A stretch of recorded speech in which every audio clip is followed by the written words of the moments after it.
ఎమెరల్డ్ fennel తీసిన 2026 adaptation వుదరింగ్ heights ఒక థండరస్ ఇంపాక్ట్తో వచ్చేసింది. ఎమిలీ బ్రాంటే రాసిన ఆ లిటరరీ మాస్టర్పీస్ని ఈ తరం వాళ్లకి తగ్గట్టు కొత్తగా చూపించారు. Margot Robbie as Catherine Earnshaw and Jacob Elordi as Heathcliff స్టారింగ్లో వచ్చిన ఈ ఫిల్మ్ ఆడియన్స్ అండ్ క్రిటిక్స్ మధ్య ఒక పెద్ద డిబేట్కి కారణమైంది, ముఖ్యంగా ఆ కాంట్రవర్షియల్ ఎండింగ్ గురించి. ఒరిజినల్ నావెల్ నెరేటివ్లో ఉన్న సగం స్టోరీని కట్ చేసి సెనెల్ దీనిని ఒక లేజర్ ఫోకస్డ్ ట్రాజడీగా మార్చినారు. రొమాంటిక్ అబ్సెషన్ వల్ల జరిగే వినాశనాన్ని చాలా డెవస్టేటింగ్గా ఈ ఫైనల్ యాక్ట్లో చూపించారు. వుదరింగ్ హైట్స్ అ ఆల్టర్డ్ ట్రాజెక్టరీ. ఈ ఎండింగ్ని అర్థం చేసుకోవాలంటే మొదలు ఫెనెల్ మార్చేసిన ఆ యార్క్షైర్ మూర్స్ దారులని చూడాలి. స్టోరీ ఎసెన్షియల్ బీట్స్ అన్నీ బ్రాంటే నావెల్లాగే ఉంటాయి. క్యాథీ అండ్ ఆర్ఫన్ హీత్క్లిఫ్ మధ్య ఆ వైల్డ్ చైల్డ్హుడ్ బాండ్, వాళ్ల సెపరేషన్ అండ్ తర్వాత హీత్క్లిఫ్ ఒక వెల్దీ అండ్ బ్రూడింగ్ ఫిగర్లా తిరిగి వచ్చి తన లాస్ట్ లవ్ని రీక్లెయిమ్ చేసుకోవాలి అని చూడ్డం, ఇవన్నీ ఫెమిలియర్ పాయింట్సే. కానీ ఇక్కడ ఫెనెల్ టైమ్లైన్ని కాంప్రెస్ చేసి మొత్తం షేప్స్ మార్చేశారు. నావెల్లో ఉండే మల్టీ జనరేషనల్ స్కోప్ని తీసేసి కేవలం ఆ సెంట్రల్ రిలేషన్షిప్ మీద మాత్రమే అన్రిలెంటింగ్ ఇంటెన్సిటీతో ఫోకస్ పెట్టారు.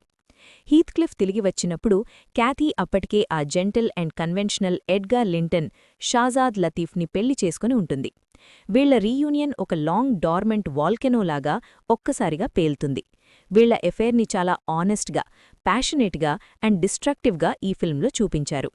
కాని క్యాథీ తను ఎడ్గర్ చైల్డ్తో ప్రెగ్నెంట్ అని చెప్పినప్పుడు సిచ్యువేషన్ మొత్తం బ్రేకింగ్ పాయింట్కి వచ్చేస్తుంది.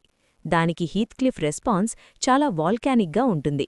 తను ఎడ్గర్ సిస్టర్ ఇజబెల్లాని పెళ్లి చేసుకుంటాడు. అది ప్రేమతో కాదు, కేవలం ఒక క్యాల్క్యులేటెడ్ వెపన్ ఆఫ్ రివెంజ్ లాగా. క్యాథీ తన్ని ఎంతలా బాధపెట్టిందో తను కూడా క్యాథీని అంతే డీప్గా వూండ్ చేయాలి అని ఈ డిసిషన్ తీసుకుంటాడు. ఇదే ఈ ఫిల్మ్ ఫైనల్ యాక్ట్లో ఉన్న ట్రాజిక్ మెషినరీని స్టార్ట్ చేస్తుంది. హీత్క్లిఫ్ పెళ్లి తర్వాత క్యాథీ సైకలాజికల్గా కొలాప్స్ అవ్వడం ఈ ఫిల్మ్ లాటర్ హాఫ్కి ఒక ఇమోషనల్ కోర్ లాంటిది. Societal obligation and soul deep longing మధ్య నలిగిపోయే ఒక స్త్రీగా మార్గోట్ రాబీ పర్ఫార్మెన్స్ చాలా హ్యారోయింగ్గా ఉంటుంది. తన బాడీ అండ్ మైండ్ రెండూ డిటీరియోరేషన్కి గురి అవుతాయి. ఇక్కడ సోర్స్ మెటీరియల్ నుండి ఒక సిగ్నిఫికెంట్ డిపార్చర్ ఉంటుంది. ఒరిజినల్ నావెల్లోలాగా కూతురు పుట్టడం కాకుండా క్యాథీకి మిస్క్యారేజ్ అవుతుంది. ఈ ఆల్టరేషన్ నెరేటివ్ డైరెక్షన్నే పూర్తిగా మార్చేస్తుంది. తన ఫిజికల్ డిక్లైన్ సెప్సిస్గా మారి చాలా యాగనైజింగ్ ప్రాసెస్లో ప్రతి డీటెయిల్ని అన్ఫ్లించింగ్గా చూపిస్తూ క్యాథీ మరణం దగ్గరికి వెళ్ళిపోతుంది. దీంట్లో నెల్లీ డీన్ రోల్ అసలు డెవస్టేటింగ్గా ఉంటుంది. హౌస్ కీపర్ అయిన నెల్లీ తాను చేసే ఇంటర్ఫియరెన్స్ వల్ల ఒక ట్రాజడీకి యాక్టివ్ ఏజెంట్లాగా మారుతుంది. అందరి మంచికోసమే చేస్తున్నానని నమ్మి హీత్క్లిఫ్కి క్యాథీకి రాసిన లెటర్స్ని నెల్లీ మధ్యలోనే ఆపి తగలబెట్టేస్తుంది. క్యాథీకి ఉన్న ఇల్నెస్ని కేవలం థియాట్రికల్ సెల్ఫ్ పిటీ అంటే నటకమని డిస్మిస్ చేస్తుంది. సిచ్యువేషన్ ఎంత సీరియస్గా ఉందో నెల్లీ రికగ్నైజ్ చేసి హీత్క్లిఫ్ని పిలిచేసరికి రీకన్సిలియేషన్కి ఉన్న లాస్ట్ ఛాన్స్ కూడా పూర్తిగా వానిష్ అయిపోతుంది. క్యాథీ డెత్ సీన్ మాత్రం బ్రాంటే విజన్ని ఫెనెల్ పూర్తిగా ఒక రాడికల్ రీఇమాజినింగ్లా మార్చిపారేశారు. నావెల్లో అయితే క్యాథీ అండ్ హీత్క్లిఫ్ చనిపోయే ముందే ఒక ఫైనల్ యాంగ్విష్డ్ ఎన్కౌంటర్ని షేర్ చేసుకుంటారు. కానీ ఫెనెల్ మనకి ఆ కంఫర్ట్ని ఇవ్వలేదు. క్యాథీ తన బెడ్ మీద ఒంటరిగా చనిపోతుంది. తన పక్కనే మొగుడు ఎడ్గర్ నిద్రపోతూ ఉంటాడు. తన పెళ్లం ఆఖరి శ్వాస తీసుకుంటుందనే విషయం కూడా తనకి తెలీదు. ఈ ఐరనీ చాలా క్రషింగ్గా ఉంటుంది. తన్ని నిజంగా ప్రేమించిన మనిషి తన్ని కాపాడలేకపోయాడు. తాను పిచ్చిగా ప్రేమించిన మనిషి వచ్చినప్పటికీ చాలా లేట్ అయిపోయింది. హీత్క్లిఫ్ హైట్స్కి వచ్చిన ఆ సీన్ ఫిల్మ్లోనే ట్రాన్సిషన్స్లోనే most gut wrenching sequence. Horrified హౌస్హోల్డ్ని తోసుకుంటూ వెళ్లి ఇంకా వేడిగా ఉన్న క్యాథీ బాడీని తన చేతుల్లోకి ఏరుల్లాగా ఎత్తుకుంటాడు. ఇదొక కన్వెన్షనల్ పీరియడ్ డ్రామాలో ఉండే డిగ్నిఫైడ్ గ్రీఫ్ కాదు, చాలా రాగా, ఆల్మోస్ట్ యానిమలిస్టిక్గా ఉంటుంది. ఎలాడీ పర్ఫార్మెన్స్లో ఆ డెప్త్స్ ఆఫ్ డిస్పేర్ చూడ్డానికి చాలా అన్కంఫర్టబుల్గా అనిపిస్తాయి. Be with me always, take any form, drive me mad అని తను చెప్పే విస్పర్డ్ ప్లీ కేవలం ఒక లిటరరీ కొటేషన్లాగా కాకుండా ఒక జెన్యూన్ ఇన్వొకేషన్లాగా మారిపోతుంది. తను నమ్మని దేవుడికి మొక్కుతున్నట్లు, తన్ని వినలేని ఒక స్త్రీకి తను చేసే ప్రేయర్లాగా అది ఉంటుంది. యాక్టర్ ఈ మూమెంట్ని లైఫ్ అండ్ డెత్కి అతీతమైన ప్రేమకి కల్మినేషన్గా డిస్క్రైబ్ చేశారు. ఇంత పిచ్చుదైన ప్రేమ అసలు అందమైనదా లేదా భయంకరమైనదా లేదా రెండూ ఒకటేసారా అనే ప్రశ్నను ఈ ఫిల్మ్ మనల్ని అడుగుతుంది. హీత్క్లిఫ్ గ్రీఫ్తో పెట్టే ఆ కేక తర్వాత ఫిల్మ్ అన్ఎక్స్పెక్టెడ్గా ఒక చైల్డ్హుడ్ సీన్కి కట్ అవుతుంది. చిన్నతనంలో తండ్రి చేతిలో దెబ్బలు తిన్న హీత్క్లిఫ్ మూర్ మీద ఒంటరిగా పడుకునుంటాడు. అప్పుడు యంగ్ క్యాథీ తన దగ్గరికొస్తుంది. జాలితో కాదు, ఒక ఫియర్స్ డిటర్మినేషన్తో. తన గాయాలకి మందు పూసి ఒక మాట తీసుకుంటుంది. వాళ్లు ఎప్పటికీ ఒకరికొకరు సొందమని, దేనితో వాళ్లు విడిపోరని. నేను ఎప్పటికీ నీ పక్కనుండి వెళ్లను అని తను చెప్తుంది. Not ever. ఈ ఫ్లాష్ బ్యాక్ సీన్ సినిమా ఆఖరి ఇమేజ్గా మిగిలిపోతుంది. దీని మీనింగ్ మెల్లిగా అన్ఫోల్డ్ అవుతుంది. డైరెక్టర్ ఎమరల్డ్ ఫెనెల్ తన చాయిస్ని చాలా క్లియర్గా ఎక్స్ప్లెయిన్ చేశారు. ఇది ఎక్కడ మొదలైందో అక్కడే ముగిస్తుంది, ఎక్కడ ముగిస్తుందో అక్కడే మొదలవుతుంది. It's forever and it's cyclical.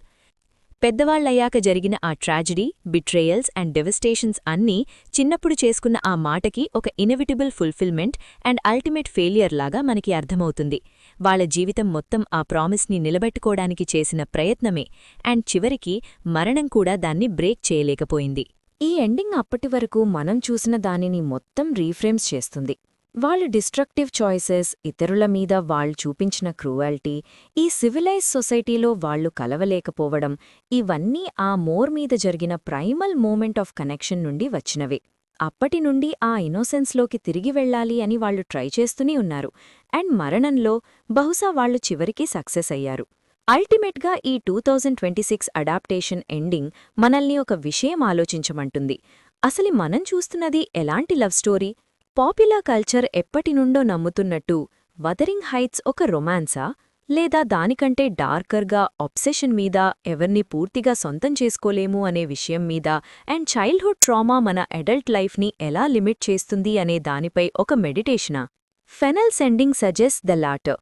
Children on the moor దగ్గరికి తిరిగి వెళ్లడం ద్వారా తాను ఏం చెప్పాలనుకుంటుంది అంటే, క్యాథీ అండ్ హీత్క్లిఫ్ అసలు ఎప్పటికీ పెద్దవాళ్లవ్వలేదు.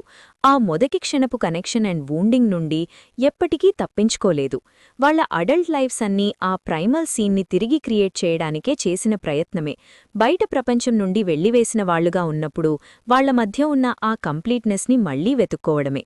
సొసైటీ, దాని రూల్స్, పెళ్ళిళ్ళు అండ్ ప్రాపర్ బిహేవియర్, వీటి మధ్య వాళ్లు ఎప్పటికీ ఇరుక్కోపోలేదు.